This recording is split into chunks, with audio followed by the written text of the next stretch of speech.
SpongeBob sedang berbelanja di Bargain Mart ketika dia menemukan sebuah alat bernama Plan Your Own Party Kit.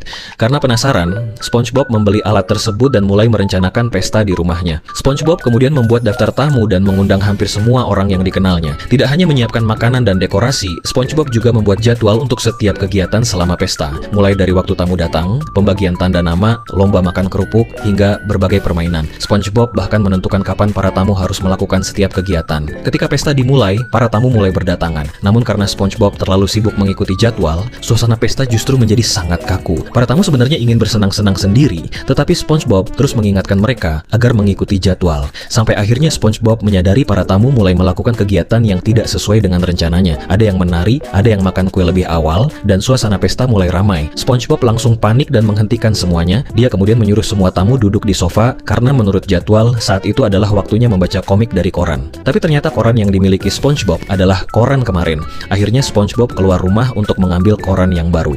Tanpa sadar, pintu rumahnya tertutup dan SpongeBob terkunci di luar. SpongeBob mencoba masuk kembali dengan berbagai cara. Dia mencoba memanjat rumah, menggali terowongan, sampai berusaha masuk lewat jendela. Namun semuanya gagal. Sementara itu, para tamu yang berada di dalam rumah justru mulai bersenang-senang tanpa SpongeBob. Musik dimainkan, makanan dimakan, dan pesta berubah menjadi jauh lebih meriah. SpongeBob yang melihat semuanya dari luar malah mengira pestanya sudah berantakan. Dia terus berusaha masuk sampai akhirnya polisi datang dan mengira SpongeBob adalah pencuri.